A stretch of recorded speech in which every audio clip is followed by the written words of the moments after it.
So, welcome back again mga kalapatids into another episode ng KRB Love. So, for today's video, may papakita lang ako sa inyo na in-order ko from Lazada na gagamitin ko for vlogging.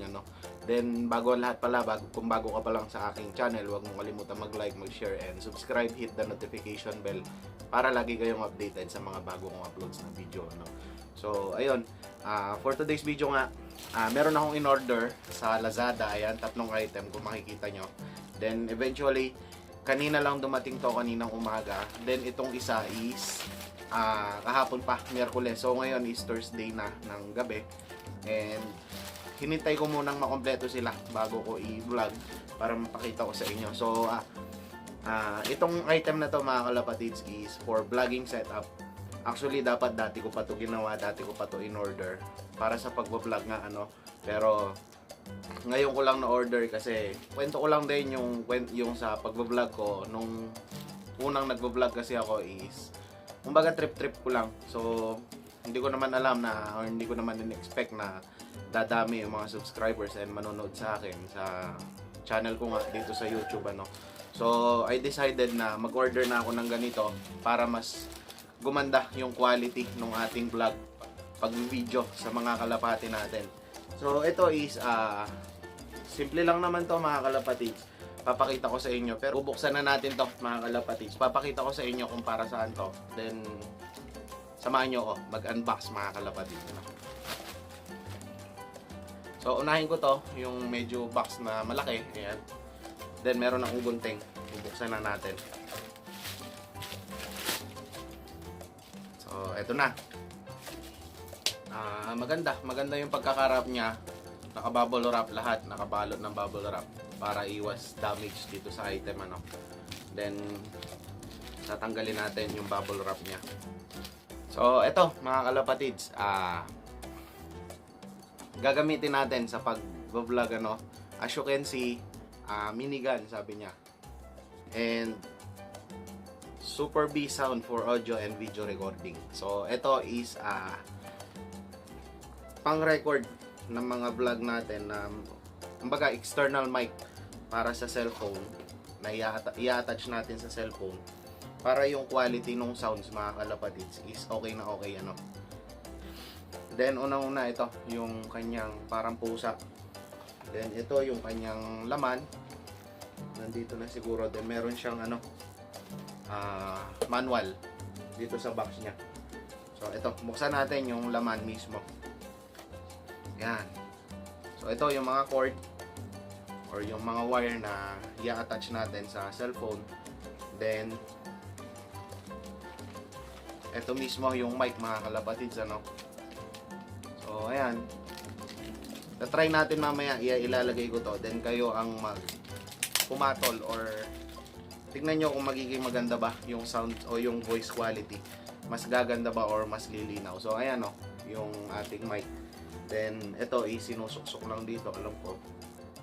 And, ayan, mga kalapatids, ganyan lang. Then, i-attach natin. Alin ba dito? So, parehas lang siguro to. Mas mahaba lang yung isa. Naka-spring siya. Then, parehas nga lang siya, mga kalapatids, And, alam ko, isusuksok lang dito. Then, ito sa cellphone para sa quality ng ating video, ay ng quality ng voice natin. Then, ito yung ipitan niya. So, ayan, mga kalapatids, ganyan lang. Then, bubuksan natin yung dalawang item. Papakita ko rin sa inyo. Yung isang item is para dito, sa i-attach natin sa ating tripod para mailagay natin or maipatong natin din sa tabi ng cellphone para pag nagpo-vlog nga tayo is ganito.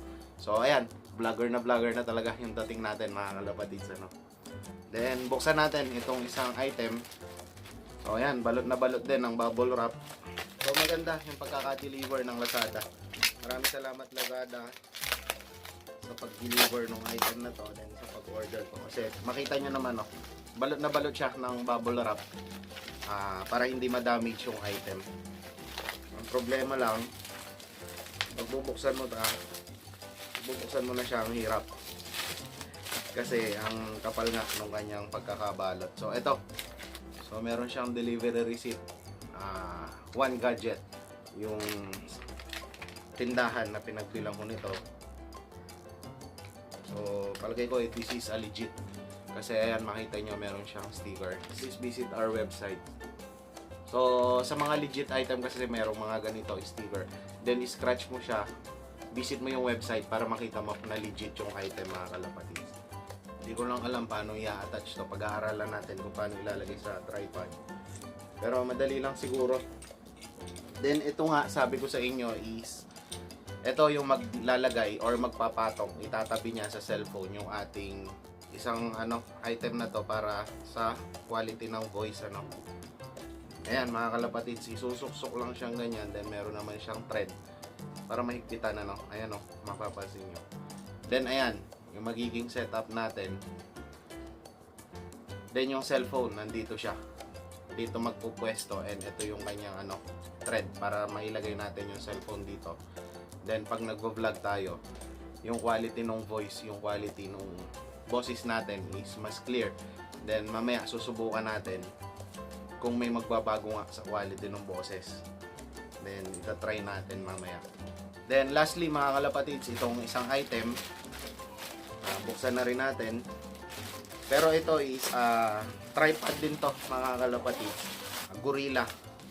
Para pag may pupuntahan tayo, may papasyalan tayo, mas maliit yung tripod na dala natin.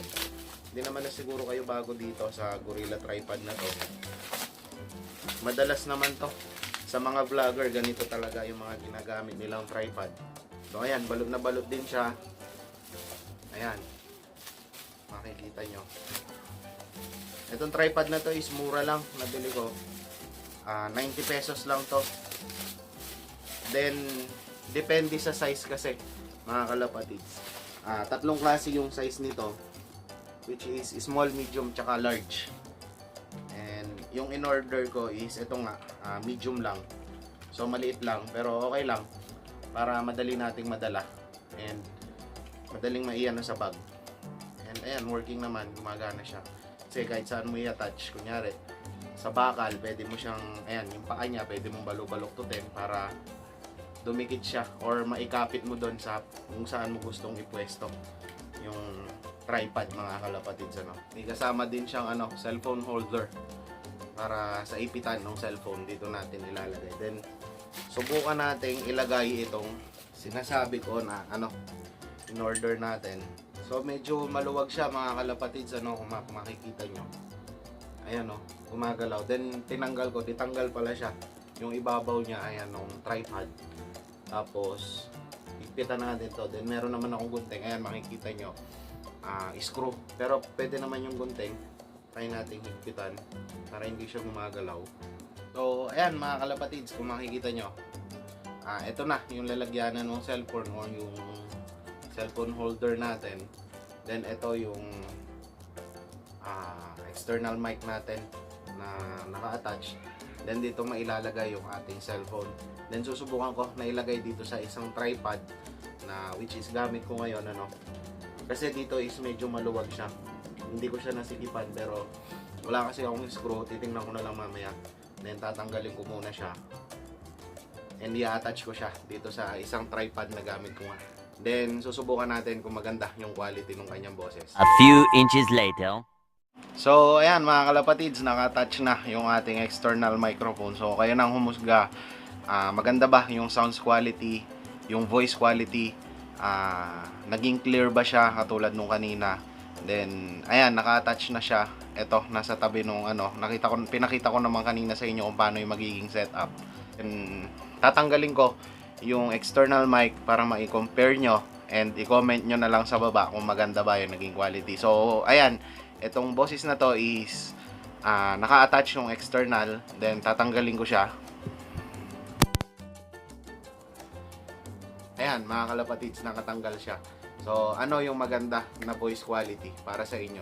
Then may nagbago ba and mas naging okay ba kung merong external mic? So ayan, kayo nang humusga mga kalapatids, comment na lang sa baba then ibabalik ko siya mga kalapatids. And ayan, naka-attach na siya ulit. Sana maging maganda yung quality ng ating boses and maging clear sa inyo pag nagsasalita ako, mas naiintindihan nyo mga kalapatids. So ayun lang, shinare ko lang sa inyo to, yung in-order natin from Lazada nga. Ayan, external microphone. Then, dalawang klase ito mga kalapatids. Meron kasing Boya, which is mas maganda daw, pero medyo may kamahalan kasi. Then, ito is, Gorilla tripod natin, Gorilla ata ang tawag nila dito. So, ayan. All in all mga kalapatids na in-order ko sa Lazada, bali tatlong item nga, maabot siya ng 1,360. So, ayan. For vlogging setup mga kalapatids. Sana naging maganda yung voice quality na inilalabas nitong external microphone. Sana makatulong sa akin sa pagbablog mga kalapatids. So, ayan. 1,360 all in all. Pero, ito, isa-isahin ko mga kalapatids. Ito, yung external microphone, umabot siya ng 875. Kasama na dun yung freight or yung delivery, 50 pesos. Pero, 825 lang siya pag in-order mo. Then, plus 50 pesos nga sa delivery. Then, ito namang isa, yung ating nakita nyo kanina, yung extension para mailagay natin sa camera or ipatong natin yung ating external microphone. 300 pesos siya. Then, plus 50 pesos din para sa delivery, mga kalapatids. Always naman yan, 50 pesos ang delivery ng Lazada. Kahit anong item ang bilhin mo. Then, itong isa is 135. Itong ang tripod natin. Minus 50 pesos. So, magkano yun? 85 pesos lang to mga kalapatids. Tumaas lang siya dahil dun sa delivery, 50 pesos. Pero kung sa tansya ko is isang seller lang yung binilan ko, palagay ko makakatipid ako sa delivery. Kasi ito nga, bawat item 50 pesos, then hindi sila sabay-sabay na i-deliver kasi nga iba-iba yung nabilan ko na seller mga kalapatids. So ayun, that's it for today's video. Update ko na lang kayo regarding dun sa 3 laps fan race. Ngayon nga Thursday, wala pa rin nilalabas na result yung UFC or yung management kung sino yung nanalo sa fan race. Pero titingnan natin, abangan natin.